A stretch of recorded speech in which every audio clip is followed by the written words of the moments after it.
ये है cot 8/15, ठीक है। tan a का मान निकालना है। ये तो बहुत इजी क्वेश्चन है, आपको पता ही है, क्योंकि दोनों में a दे रखा है और इसमें भी a दे रखा है, ठीक है।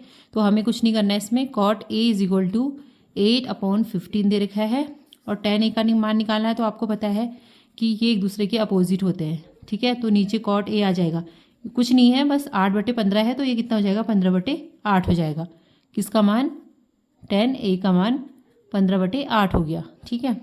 उसके बाद है sin a = 3/5, तो cos a का मान बताओ। तो sin a का मान मतलब कि कैसे, इस सूत्र को बार बार याद कराती हूँ आपको। सोने को तोलो लाल कक्का, ठीक है। तो sin थीटा बराबर क्या होता है, लंब बटे कर्ण। तो ये लंब है और ये क्या है, कर्ण है। तो आप पहले एक चित्र बना लो यहाँ पे, किसका, समकोण त्रिभुज का, ठीक है। और ए की वैल्यू निकालनी है। तो लंब क्या हो गया 3 और कर्ण क्या हो गया 5, लेकिन आधार नहीं दे रखा है, तो कॉस के लिए हमें आधार की जरूरत पड़ेगी, क्योंकि कॉस थीटा बराबर क्या होता है, आधार बटे कर्ण। तो यहाँ पे हम लिखेंगे साइन ए बराबर क्या है, 3/5। सपोज दैट ए आपका ये है, बी ये है और सी ये है। ए इसको पूछा है, तो अगर ये ए है, सामने वाला लंब होगा और ये क्या होगा, कर्ण होगा, और नीचे वाला आधार हो गया। तो साइन ए बराबर 3/5 है। तो कॉस बराबर क्या हो जाएगा, कॉस ए बराबर हो जाएगा आपका आधार बटे कर्ण, ठीक है, आधार बटे कर्ण। लेकिन आधार तो हमारे पास है ही नहीं। तो समकोण त्रिभुज में हम देखेंगे, समकोण त्रिभुज ए बी सी में कर्ण का वर्ग बराबर क्या होता है, लंब का वर्ग प्लस आधार का वर्ग। तो आधार तो दे ही नहीं रखा है, कर्ण का वर्ग दे रखा है 5 का वर्ग, लंब हो जाएगा 3 का वर्ग, और आधार का वर्ग कितना हो गया वो हमें निकालना है, ठीक है। तो आधार बराबर कितना हो जाएगा, 5 × 5 = 25, 3 × 3 = 9, कितना हो गया 16, ठीक है। तो हमें ये a² का मान मिला है, लेकिन a का मान कितना हो जाएगा, √16 और 4, तो ये 4 हो गया। तो लेकिन हमने इतना सॉल्व कर लिया, और लेकिन हमें यहाँ पे क्या लिखना है, आधार बटे कर्ण लिखना है। तो 4/5 हो गया इसका मान, ठीक है। कभी कभी ये बहुविकल्पी में भी पूछा जाता है और 1 नंबर में भी पूछा जाता है। अब यहाँ साइन थीटा बराबर कॉस थीटा, तो थीटा का मान बताओ।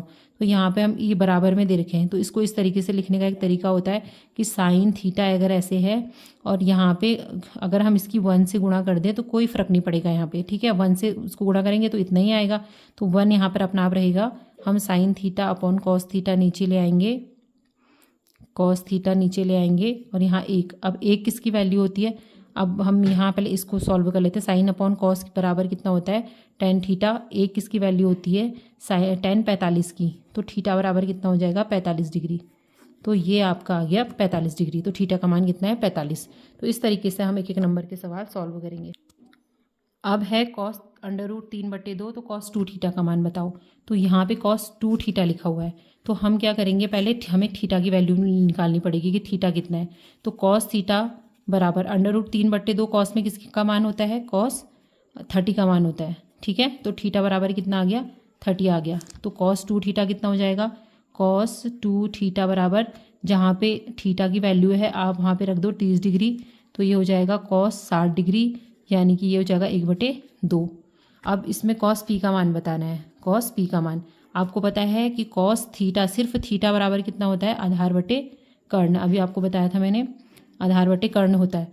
तो अब यहाँ पर जो है ये एंगल डिसाइड करेगा कि कौन सा लंब होगा और कौन सा आधार। अगर एंगल यहाँ पे है तो इसके सामने वाला क्या हो जाएगा, लंब हो जाएगा, और ये क्या हो जाएगा, आधार हो जाएगा। लेकिन अगर ये एंगल है तो सामने वाला लंब और ये आधार हो जाएगा। लेकिन cos p की बात कर रहे हैं हम यहाँ पे।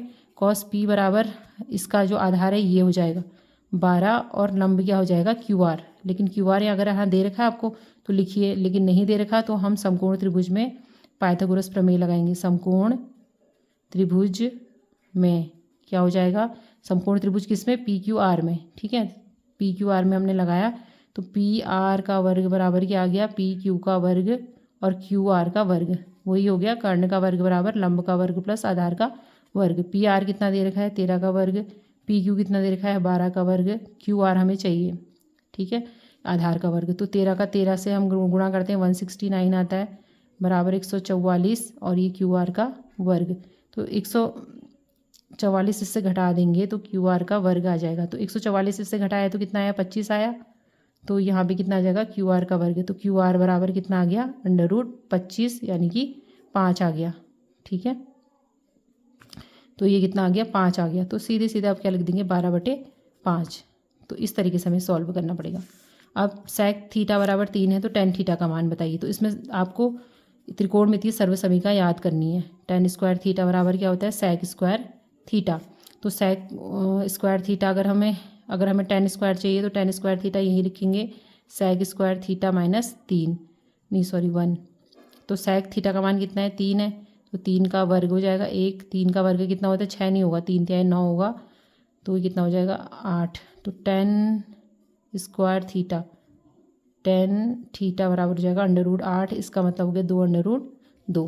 ठीक है, अभी 2√2 कैसे आया, 2 गुणा 2 गुणा 2, इसका एक सेट है वो बाहर निकाल दो, जो एक जैसे होते हैं उसको बाहर निकाल देते हैं, अंडर रूट में सिर्फ 2 बचा अकेला, तो यही आ गया। इस तरीके से इसको करेंगे हम। अब है cos थीटा बराबर √3/2, तो cos 2 थीटा जैसे पहले अभी आया था वैसे ये भी। तो √3/2 किसका मान होता है, cos में 30 का मान होता है। तो थीटा बराबर क्या हो गया 30, तो cos 2 थीटा का मान cos, बिल्कुल वही सवाल है ये। ठीक है, cos 2 थीटा बराबर, फिर चलो कोई बात नहीं रिवीजन हो जाएगा, cos 2 इतना, तो cos 60 आया, cos 60 का मान कितना आ गया 1/2।